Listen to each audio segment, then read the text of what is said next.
வணக்கம். மீண்டும் ஒரு தடவை மிக முக்கியமான செய்திகளோடு உங்களை சந்திக்கின்றேன்.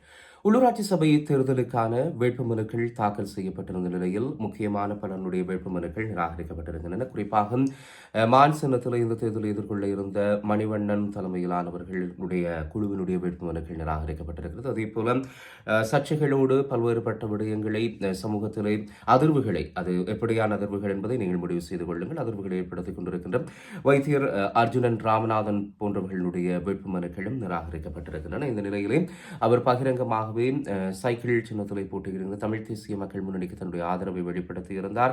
ஆனால் பரவலாக பல இடங்களிலே வேட்புமனுக்களை தாக்கல் செய்திருந்தவர்களுடைய வேட்புமனுக்கள் கையெழுத்திடப்படவில்லை, முறையான ஆவணங்கள் சமர்ப்பிக்கப்படவில்லை என்கின்ற காரணங்கள் சொல்லப்பட்டு நிராகரிக்கப்பட்டிருக்கின்றன. ஆனால் யார் யாருக்கு என்னென்ன விடயங்கள் என்பன வெளிப்படையாக வருகின்ற பொழுதும் மக்கள் நிச்சயமாக இந்த தேர்தலில் தங்களை பிரதித்துவப்படுத்தி தேர்தலுக்கு ஒரு வேட்பாளராக வர இருந்தவர்கள் யார் யார் என்னென்ன வகையிலே அந்த வேட்புமனுவை கூட சரியாக தாக்கல் செய்ய முடியாதவர்களாக இருக்கிறார்கள் என்பதை அறிந்து கொள்ள ஏதுவாக இருக்கும். எனவே இது பரவலாக வெளிப்படுத்தப்பட வேண்டும் என்கின்ற கோரிக்கைகள் தொடர்ச்சியாக வரப்பெற்று வருகின்றன. இன்னும் ஒருவரும் சிரேஷ்ட போலீஸ் அத்தியட்சகர் புத்திக மனதுங்க போலீஸ் ஊடக பேச்சாளர் பதவியிலிருந்து விலகி இருக்கின்றார். தொடர்ச்சியாக சர்ச்சைகள் ஏற்படுத்தப்பட்டு வந்த நிலையிலேதான் அவருடைய இந்த பதவி விலகல் கடிதத்தை பதில் போலீஸ் மா அதிபர் பிரியந்த வீர சூரியவிற்கு அனுப்பி வைத்திருப்பதாக சொல்லப்படுகின்றது. குறிப்பாக முன்னாள் காவல்துறை மா அதிபர் தேசபந்து தென்னகோன் ஹரகட்டா மற்றும் மாக்கந்துரை மதுஷை விட ஆபத்தான ஒழுங்கமைக்கப்பட்ட குற்றவாளி என்று சொலிசிட்டர் ஜெனரல் திலீப் பியூரிஸ் மாத்திரை நீதிவான் நீதிமன்றத்தில் கடந்த 19ஆம் தேதி தெரிவித்திருந்தார். தேசபந்து தென்னகோன் காவல்துறை பணியில் ஈடுபடும் போது தன்னுடைய தனிப்பட்ட லாபத்துக்காக தன்னுடைய அதிகாரத்தை பரவலாக துஷ்பிரயோகம் செய்திருக்கிறார் என்கின்ற குற்றச்சாட்டு அவர் மீது வைக்கப்பட்டிருந்தது. அதே போல அவர் ஒரு பேயை போல சமூகத்திலே வாழ்ந்து வருகிறார். அவர் ஹரகட்டா மற்றும் இந்த ஏற்கனவே நான் குறிப்பிட்ட மாக்கந்துரை மதுஷ் போன்றவர்கள் போல இவர் செயல்படுகிறார், தன்னுடைய அதிகாரத்தை தொடர்ச்சியாக துஷ்பிரயோகம் செய்து வருகிறார் என்கின்ற குற்றச்சாட்டு அவர் மீது தொடர்ந்து முன்வைக்கப்பட்டிருந்தது. இதேபோல இந்த பாதுகாப்பு படைகளில் இருந்து தப்பியோடியவர்களை கைது செய்வதற்கு அரசாங்கம் எடுத்த முடிவு நியாயமற்றது என்று ஸ்ரீலங்காவினுடைய பொதுஜன பெரமுனவின் நாடாளுமன்ற உறுப்பினர் நாமல் ராஜபக்ஷ தெரிவித்திருக்கிறார். பொதுவாக இந்த பாதுகாப்பு படைகளில் இருந்து பல்வேறுபட்ட காரணங்களுக்காக அதனுடைய படை வீரர்கள் தப்பியோடுவார்கள். ஆனால் இந்த நாடாளுமன்ற அமர்வுகளை கலந்து கொண்டு உரையாற்றுகின்ற பொழுதுதான் நாமல் ராஜபக்ஷ இந்த கருத்தை சொல்லியிருக்கிறார். கடந்த காலங்களிலும் இதுபோல படைகளில் இருந்து தப்பியோடியவர்களை கைது செய்கின்ற நடவடிக்கைகள் இடம்பெற்றிருக்கின்றன.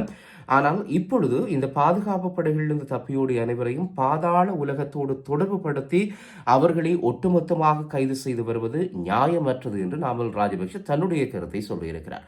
ஆனால் கடந்த காலங்களில் அவர்கள் சார்ந்திருக்கின்ற ஆட்சியாளர்களின் காலங்களின் போது கூட இதுபோன்ற கைதுகள் இடம்பெற்றிருக்கின்றன என்பதும் இந்த இடத்திலே குறிப்பிடத்தக்கது. இலங்கையிலே புதுப்பிக்கப்பட்ட ஒரு எரிசக்தி ஒப்பந்தத்திலே எந்தவிதமான மாற்றங்களும் ஏற்படவில்லை என்றும் அது தொடர்பில் வருகின்ற செய்திகள் யாவும் வதந்திகள், அதை நம்ப வேண்டாம் என்றும் இந்தியாவினுடைய அதானி குழுமம் திட்டவட்டமாக அறிவித்திருக்கின்றது. இது தொடர்பிலே அதானியினுடைய கிரீன் எனர்ஜி எஸ்எல் லிமிடெட் ஒரு அறிக்கை ஒன்றையும் வெளியிட்டிருக்கிறது. அதிலே குறிப்பாக 1 மணி நேரத்துக்கு கொடுக்கப்படுகின்ற கிலோவேட்டினுடைய விலையிலே மாற்றங்கள் வந்திருப்பதாக பல்வேறுபட்ட செய்திகள் வெளியாகின்ற நிலையிலேதான் அதில் எந்தவிதமான மாற்றமும் இல்லை என்று சொல்லி அதானி குழுமம் இப்போது அறிவித்திருக்கிறது. அழகான தோற்றம் குறித்த இளம்பெண்களினுடைய ஆசையை தூண்டி அதன் மூலமாக தனக்கு ஒரு மிகப்பெரிய லாபத்தினை பெற்றிருக்கின்றார் அல்லது அதன் மூலமாக மிகப்பெரிய ஒரு வருமானத்தினை ஈட்டியிருக்கிறார் என்கின்ற குற்றச்சாட்டு இப்பொழுதும் சிங்கள நடிகை பியூமி ஹன்சமாலி மீது சுமத்தப்பட்டிருக்கின்றது.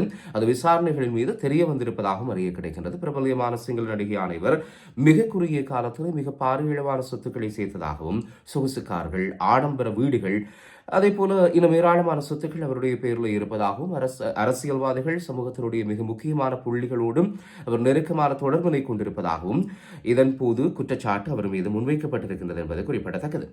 நிறைவாக இன்னும் ஒரு செய்தி. கனடாவினுடைய ஒன்டாரியோ மாநிலத்தினுடைய முதல்வர் டக் ஃபோர்டினால் கனேடியாவினுடைய தமிழர் ஆக இருக்கின்ற உங்கள் எல்லோருக்குமே பரிச்சயமாக இருக்கின்ற விஜய் தணிகாசலம் சுகாதார அமைச்சினுடைய உள நலத்துறையினுடைய இணை அமைச்சராக இந்த விஜய் தணிகாசலம் நியமிக்கப்பட்டிருக்கின்றார். விஜய் தணிகாசலத்தை பொறுத்தவரைக்கும் 3 முறை கடந்த காலங்களில் அவர் சட்டமன்ற உறுப்பினராக தன்னுடைய பதவியை வைத்திருக்கின்றார். மக்களுக்கான சேவையாற்ற இருக்கின்றார். அப்போதும் கூட தமிழ் மக்களுக்காக, ஈழத்தமிழர்களுக்காக தொடர்ச்சியாக குரல் கொடுத்து வந்திருக்கின்ற ஒருவர். ஒருவர். அதேபோல 3 முறை இணையமைச்சராகவும் அவர் பதவி வகித்திருக்கிறார். இதில் மிக முக்கியமானது என்னவென்றால், பொய்யாமொழி புலவர் என்று கூறப்படுகின்ற திருவள்ளுவரனுடைய பொதுமறை என்று சொல்லப்படுகின்ற திருக்குறள் மீது பதவியேற்று உறுதிமொழி எடுத்துத்தான் தன்னுடைய பதவியை விஜய் தணிகாசலம் ஏற்றிருக்கிறார் என்பது குறிப்பிடத்தக்கது.